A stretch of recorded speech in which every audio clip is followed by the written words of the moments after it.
Pues ya estamos en vivo en el canal de YouTube del Centro. Les damos la más cordial bienvenida. Muchísimas gracias. Muy buenas tardes por su puntualidad. Me presento, soy Omar de la Rosa López, el coordinador del Centro de Estudios Teóricos y Multidisciplinarios en Ciencias Sociales, que en colaboración con una red con la que hemos estado trabajando de manera muy cercana algunos proyectos, algunos eventos de esta naturaleza, que es la red multidisciplinaria sobre formación y educación, pues bueno, estamos organizando este evento para ustedes. No es espontánea esta mesa. El centro intenta darle forma a este centro, el CEDMEX, de la Facultad de Ciencias Políticas y Sociales de la UNAM, está intentando darle forma algo que nosotros le estamos llamando un programa permanente de formación docente para la enseñanza de las ciencias sociales. Y tiene, valga la redundancia, varias líneas formativas. Una línea formativa que tiene que ver con lo teórico-metodológico. Todavía no hemos hecho algún evento de esta naturaleza, bueno, en esta línea, pero ya estamos pensando en algunos. Tenemos otra línea formativa que tenga que ver con ecología social y desarrollo sustentable. Ya tenemos dos mesas programadas para esta línea formativa. Tenemos otra línea que tiene que ver con la discusión didáctica en el siglo XXI. Esta mesa está enmarcada en esta línea formativa de este programa macro de formación docente para la enseñanza de ciencias sociales en educación superior. Ya tuvimos un primer ejercicio académico en esta línea, en esta formación, discusión de la didáctica. Quienes han estado más o menos siguiendo los trabajos del centro, en junio de este año tuvimos 5 conferencias en donde se discutió la relevancia de la didáctica en un contexto digital. Ahora, esta mesa, no precisamente vamos a discutir la didáctica en un contexto digital, pero sí la didáctica a través de otros medios, ¿no? Ya no, y no precisamente los tradicionales, pero que siguen siendo una gran alternativa para facilitar, fomentar el pensamiento crítico, la reflexión y eficientizar, valga la palabra, los procesos de enseñanza-aprendizaje al interior de las aulas universitarias, ¿no? Y tenemos a tres grandes colegas, ¿no? Además, muy queridos y admirados por mí, que van a estar presentando desde sus particulares campos de reflexión, de indagación, de investigación y de acción, algunas cuestiones que seguramente nos parecerán muy valiosas en relación a este gran tema que le hemos denominado para la mesa de hoy, el cine y el documental como dispositivo pedagógico, ¿no? Entonces, en verdad, para mí es un gran gusto, muy grande poder tener a los tres, Anita Nagmad, Arturo y Leonel en esta mesa. En verdad, muchas gracias. Y como es costumbre, antes de pasar una muy breve presentación de cada uno de ellos, como ya es costumbre, les pediríamos que abriéramos en la medida de lo posible cámaras y micrófonos y recibamos a Anita, Arturo y a Leonel pues, con un fuerte y caluroso aplauso, por favor, ¿no? Que aunque estemos a la distancia, se sienta la calidez de lo humano a través de la pantalla, aunque sea, pero aquí estamos, vivos y presentes y emocionados por lo que va a acontecer en los próximos minutos, ¿no? No digo más porque nos falta escuchar al querido Arturo Pérez Velasco. Muchísimas gracias, Leo. Arturo, en realidad, Arturo, esta mesa en cierto sentido es una inquietud que surgió de una muy breve charla que tenía con Arturo hace algunas semanas. Él ya tiene en su haber algunas producciones documentales que están por ahí publicadas. Ya ahorita nos dirás con precisión en dónde las podemos encontrar, estimado Arturo. Yo encontré una en YouTube, un par de ellas más o menos están en YouTube. Y entonces, él es un estudiante de doctorado de la Universidad Nacional Rosario Castellanos ahora el mundo de lo virtual es maravilloso porque hace que coincidamos en varios momentos, en varios escenarios. Hemos coincidido en otros espacios y ahí conversamos un ratito, me surgió la inquietud y pues bueno, qué bueno que no pasó mucho tiempo antes de que pudiéramos tener esta mesa, estimado Arturo. Entonces, bienvenido, te saludo con mucho gusto y te agradezco muchísimo. Y la misma dinámica, ¿te parece? En un minutito más o menos, planteanos qué onditas con... Ah, y además, bueno, quería hacer un paréntesis, perdón. Anita tiene un vínculo muy fuerte con Uruguay, así que yo sé que el que sea aquí Lionel también es muy significativo para Anita. Entonces, ahora sí, mi querido Arturo, adelante, ¿de dónde vienes? cuáles son Súper. tus inquietudes, etcétera, y escuchamos tu participación con todo gusto. Siéntete como en casa, por favor. Muchas gracias. Muchas gracias, Omar. Bueno, en general, primero agradecerte por la invitación y la posibilidad y el honor de compartir el tiempo y el espacio con Ana y con León. Un gustazo. Y contigo y con toda la gente que nos está viendo. Y bueno, soy licenciado en Ciencias de la Comunicación.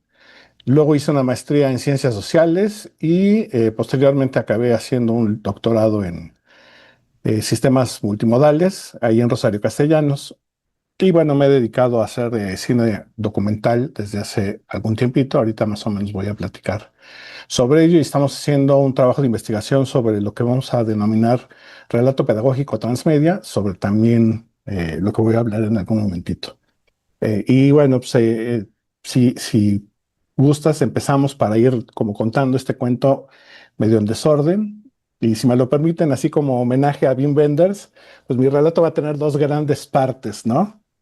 Igual, y espero que sean lo suficientemente locas y espero que sean de alguna manera divertidas. Y entonces me permito compartir mi presentación y nos vamos a la primera diapositiva. Y nos vamos a ver si se ve completa. Ahí está. Sí la Ya vemos, la ¿verdad? vemos completa. Perfecto, Su- Arturo, gracias. Bueno, pues este relato, presentación, plática, la denominé el video documental, del video documental al relato pedagógico transmedia. Y empieza, bueno, pues vámonos, empieza con, ahí está, si me deja cambiar. Quiero comenzar con una serie de documentales, momentos documentales que se han dado en el momento, en algunos he participado, y bueno, compartirlos porque tienen como peculiaridades. Empiezo con este que está acá abajo, abajo a la izquierda, que es el doctor Santiago Genovés, antropólogo, hizo un par de experimentos muy interesantes. Eso fue en 93, que fue un documental en 5 capítulos, interesante en términos de la colaboración que hubo. Tuvo fondos de UNICEF, tuvo fondos de CONACYT, de CONACYT, del gobierno de España, y es un documental que está perdido porque cuando lo hicimos, eh, no, más bien cuando se hizo, yo como asistente de realización, modificó la legislación en términos de derechos de autor y todas las imágenes que se utilizaron para ilustrarlo pues se volvieron impagables, ¿no? En términos de cubrir las cuotas por uso de derechos de autor. Pero es como muy interesante porque eso fue en 93, hace 30 y tantos años, y pues es un documental que ya no puedo consultar. Bonito porque hablaba sobre el fenómeno de la violencia. Santiago daba una explicación de cómo se daba la violencia en esta multidimensión muy interesante. Posteriormente colaboré en la serie México Siglo XX, donde empezamos a hacer como un montón de documentales. Eso fue en 1997. Parte interesante, dentro de los colaboradores que estuvieron en la primera etapa, pues está Nicolás Echavarría, director de Cabeza de Vaca, por ejemplo, Rafa Montero, que hizo Cilantro y Perejil, Jaime Curi, que recientemente ha hecho algunos documentales para TV UNAM, incluyendo el Penacho Montezuma. Y esta serie lo que hizo fue de alguna manera masificar, o porque teníamos un documental que proyectábamos cada semana en Televisión Nacional. Y fue como muy interesante porque inclusive fue o generó comentarios en la prensa y en la vida cotidiana. Fue muy bonito. Acá arriba está el maestro Justo Mansur en su casa en Orizaba. Aquí está la viuda de... Ay, se me fue. Ahorita la viuda de bueno, una ayuda muy importante, que se me acaba de ir el avión. Pero bueno, y acá está el padre de la microhistoria en México, Luis González y González, entre otros. Tuvimos oportunidad de trabajar con muchísima gente, hubo mucho recurso y fue como muy bonita la experiencia porque pudimos compartir precisamente todos estos contenidos que tenían un objetivo histórico. Cuestionable o no, fue como un gran esfuerzo. Fue, por ejemplo, al grado de que cuando se hizo la serie sobre presidentes, yo tuve que ir cargando una VHS a Los Pinos a pedirle permiso al presidente en turno porque íbamos a hablar sobre la corrupción del PRI, ¿no? Y entonces fue un momento muy importante porque fue la primera vez que en televisión abierta, con permiso presidencial, pudimos hablar de la corrupción del partido hegemónico. Y fue pues algo muy intenso. Y así como eso hay un montón de anécdotas alrededor de, ¿no? Que esto fue México Nuevo Siglo. En 2006 me dieron muy agradablemente las gracias y tuvimos que dedicarnos a otras cosas. Y aquí fui invitado por Zagarpa para trabajar en un video en 2006 sobre el programa Maíz y Frijol. Resulta que con el Tratado de Libre Comercio no nos habíamos dado cuenta que con la entrada del capítulo de granos básicos, México no se había preparado y entonces de manera express, eficiente, como sucede en estos procesos gubernamentales, tuvimos que construir un paquete pedagógico audiovisual donde se capacitara a los productores de maíz y frijol, pues para poder estar listos ante la entrada de los granos, principalmente maíz, de Estados Unidos, ¿no? Entonces tuvimos como un periodo muy breve para hacer estos videos. Yo realicé la parte de frijol, eh, y bueno, la parte de maíz era súper preocupante, ¿no? Porque México, extrañamente, aunque somos el pueblo de el maíz y sin maíz no hay país, pues importamos más maíz del que producimos hasta cierto punto, ¿no? Muy interesante. De ahí salieron programas como, por ejemplo, aquí hay un pulpo, hice un documental, un paquete pedagógico, yo utilizando este documental a través de testimonios de recuperación de las ideas y los procesos de la gente sobre el pulpo maya, ¿no? Que resulta que es un pulpo endémico de la península. Trabajamos con diferentes, ¿no? Con FAO, en fin, diferentes instancias.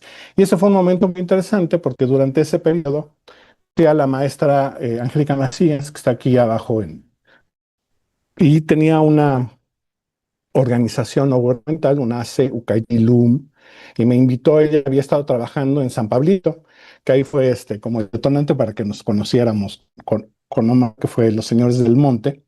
Y entonces, a partir de esta experiencia que estuvo trabajando la maestra Angélica en comunidades en San Pablito, en Pahuatlán, Puebla, pues había una bronca de medioambiental fuerte. ¿Por qué? Pues porque cambiaron la forma de producción del papel amate. San Pablito es una población que se dedica enteramente a la producción de papel amate. Es increíble porque llegas al pueblito y lo único que escuchas es pac, pac, pac, pac, pac, pac, pac, de toda la gente que está pegándole a la corteza del amate sobre las mesas para aplanarlo y hacer este entretejido que se convierte en el papel amate.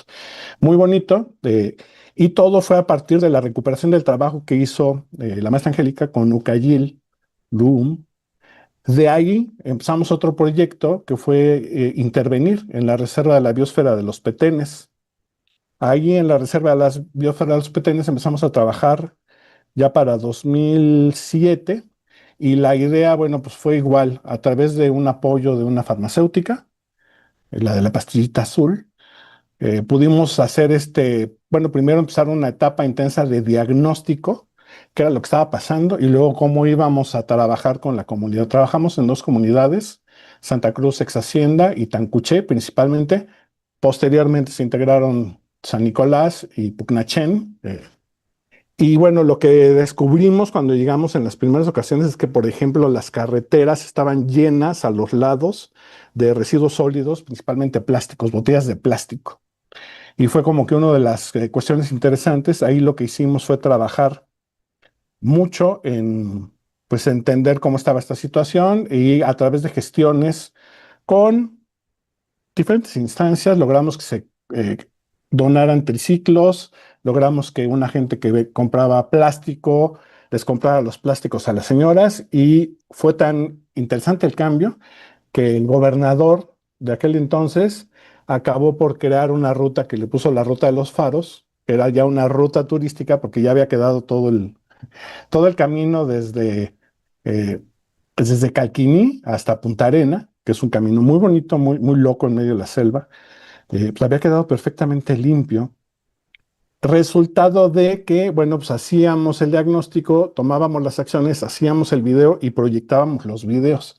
De hecho, aquí estamos en Tancuché, y entonces hacíamos los videos donde los protagonistas obviamente eran los actores sociales, Los exponíamos en términos de compartirlos a toda la comunidad y ellos mismos iban descubriendo los resultados e iban adoptando nuevas acciones y ellos mismos iban ofreciendo la información para que nosotros de alguna manera la sistematizáramos y ellos mismos fueran quienes daban las ideas que se tenían que producir, en qué momento y de qué manera. Y entonces todos esos materiales se quedaban para ellos y tenían objetivos muy específicos.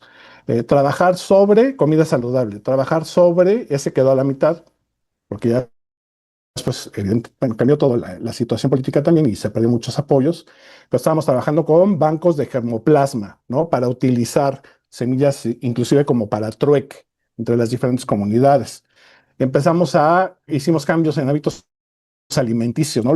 Las broncas porque a él se encantaba comer maruchanes y tomar coca, teniendo unas traspatios maravillosos y entonces fue así de señores, ojalá tuviera yo la cuarta parte del patio que tienen porque hay una cantidad de productos que se pueden hacer y empezaron a producir cantidad increíble de alimentos y de cuestiones y esos videos se quedaron para ellos. Afortunadamente, en la mayoría de las casas, como no hay muchas actividades como las hay en los grandes centros urbanos, todos tenían su caseterita, su reproductor de DVD y se quedaban las copias con ellos, ¿no?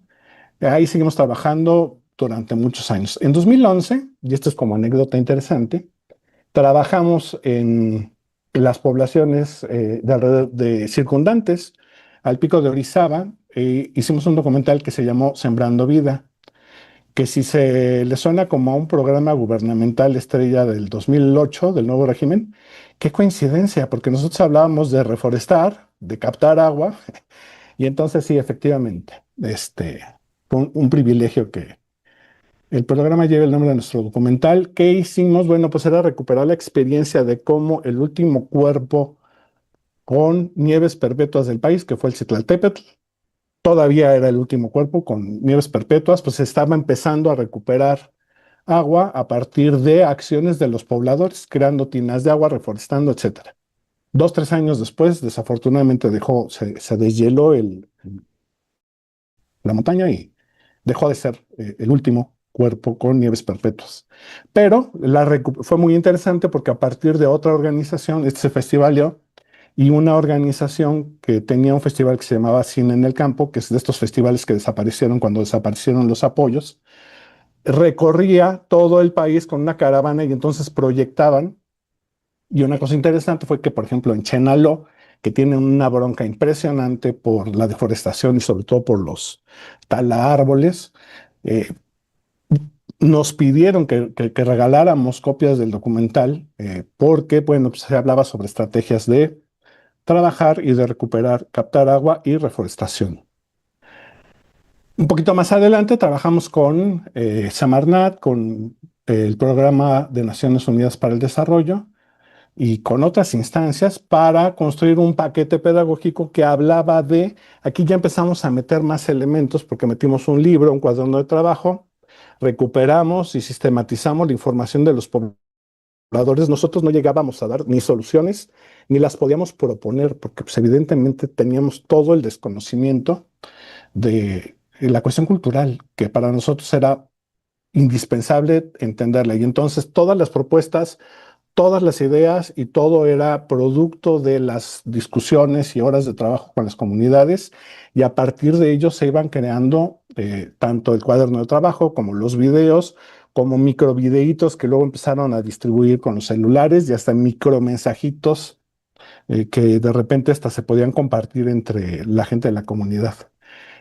Y bueno, posteriormente trabajamos en proyectos, el último proyecto en esta etapa, en esta primera parte de este relato benderiano, fue un proyecto que hicimos en San Nicolás, Santo Tomás y San Miguel Ajusco, que tenía que ver con la recuperación de la historia oral de las comunidades, son dos pueblos originarios aquí en la Ciudad de México, en la montaña, súper importantes porque son las comunidades, es el espacio donde se recupera la mayor cantidad de agua, que no es la que importamos por el sistema Cutzamala, y entonces es súper importante y entonces hicimos una recuperación, se hicieron 2 libros, estábamos trabajando los videos, al siguiente año se acabaron los recursos y un día aquí efectivamente está en negro la pantalla. Un día la maestra Angélica Macías se fue a dormir y no volvió a despertar. En ese momento las cámaras, los micrófonos, los tripiés, las luces se metieron en su mochila con la idea de no volver a sacarlas. Eso fue en 2019, pero, pero el video es como un vicio y entonces el síndrome de abstinencia duró muy poco.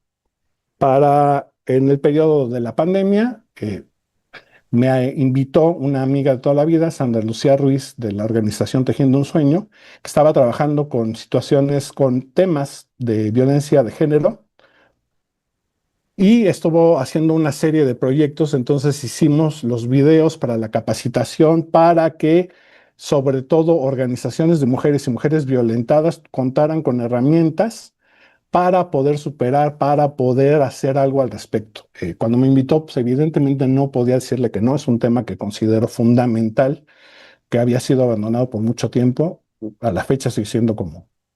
Entonces el asunto de género fue importante. Y por otro lado, una amiga de toda la vida, Pilar Rioja, una bailarina, tal vez la bailarina de danza española más importante de México, me estuvo motivando para que hiciéramos y siguiéramos trabajando y entonces hemos estado haciendo todavía alguna recuperación de ideas que tiene, trabajos que tiene, videos que tiene, sobre todo con la idea de difusión de la cultura. Como este vicio no se puede dejar, en 2023 pues iniciamos una nueva etapa loca y yo ya prácticamente dejé de hacer ese tipo de documentales como los anteriores, pero en 2023 se nos ocurrió cómo podíamos llevar todo esto a procesos ya más aterrizados. Y entonces se nos ocurrió hablar del relato transmedia y los procesos identitarios como herramientas pedagógicas para la educación en la Ciudad de México. Concretamente, queríamos observar los procesos identitarios y la construcción de aprendizaje profundo. Y para este viajezazo tuve la fortuna de que el doctor Gabriel Alejandro Álvarez Hernández y los doctores Jacobo Gómez y Saúl Alejandro pues me acompañaran en la construcción de este proyecto que en esta investigación que estamos trabajando. Es una investigación cualitativa con una estrategia de diferentes métodos y estamos construyéndola desde diferentes eh, ángulos. Soy profesor frente a grupo en la Escuela Nacional de Antropología e Historia de las materias de video documental y producción de video. Y entonces lo que estoy proponiendo es llevar a los alumnos a esta capacitación y este diálogo intenso, pues en este caso con los docentes, tengo también el apoyo de compañeros docentes, para que puedan ser productores y consumidores de relatos, pero no solamente lúdicos, ¿no? Que se puedan difundir a través de redes sociales, pero no solamente en la parte divertida, sino que además de divertida, con un objetivo pedagógico, educativo, a partir de las identidades y de las necesidades. Es decir, que los estudiantes construyan sus explicaciones bien argumentadas y técnicamente bien realizadas. La idea es que se trata de construir productos breves para su difusión en Twitter, en TikTok, en shorts. Inicialmente, bueno, pues tratándose de una investigación, tratas de acotar, ¿no? Entonces yo estaba necio que tenía que ser Twitter y TikTok solamente. Pero no, los estudiantes ya tienen todo un mundo amplísimo de opciones, entonces lo tenemos que abrir más. Eso complica mucho, a final de cuentas, la evaluación de los resultados. Ese va a ser un reto al que nos vamos a enfrentar muy, muy próximamente, pero ya utilizan YouTube Shorts, ya utilizan otras herramientas y la idea, bueno, pues, a final de cuentas es esto, que ellos construyan las explicaciones. ¿A través de qué? De identificar necesidades identitarias. En la ENA son estudiantes de antropología, de historia, de lengua, etcétera.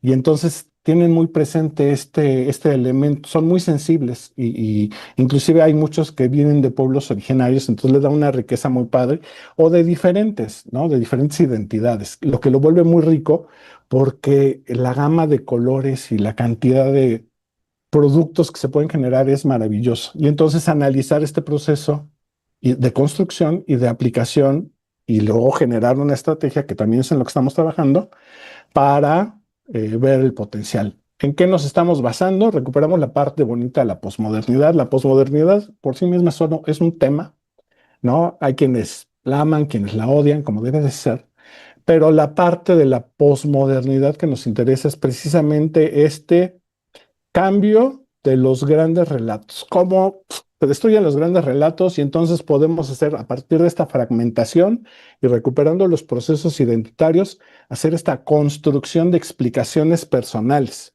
¿no? Entonces tenemos que recurrir evidentemente a la fenomenología, a procesos semióticos, a procesos hermenéuticos, que van haciendo muy rica tanto la construcción como la explicación de los fenómenos.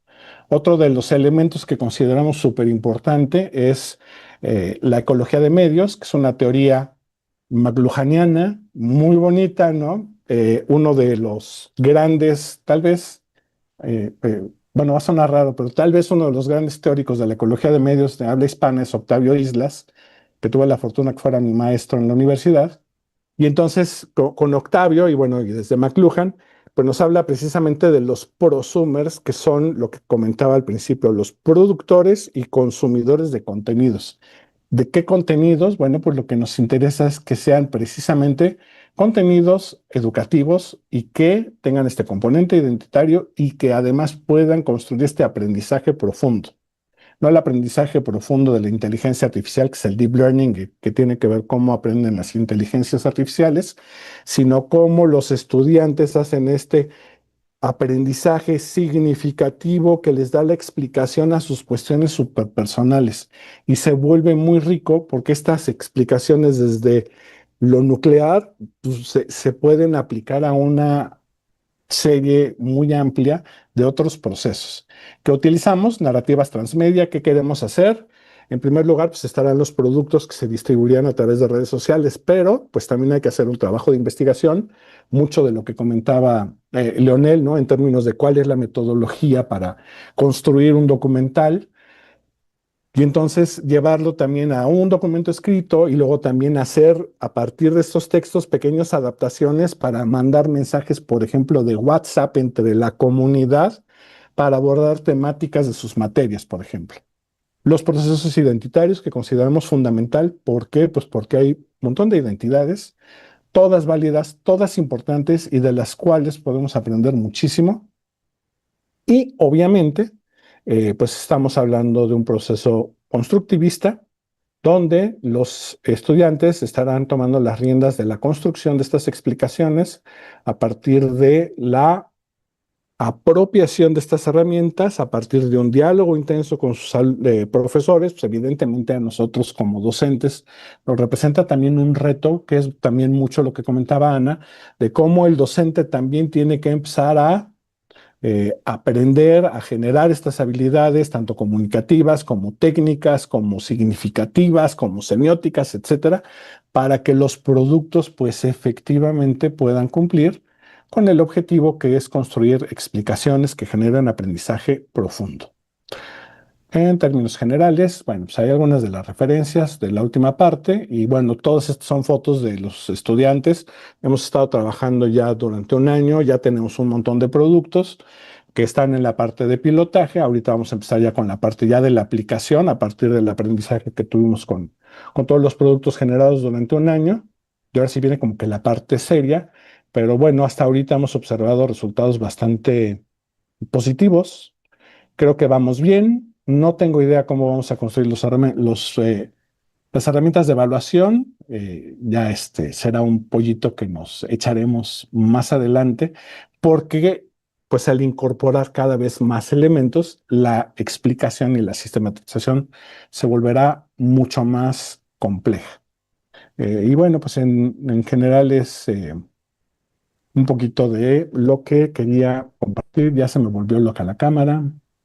Entonces ya me volví como sangriento, o sea, acabó muy sangrienta mi presentación.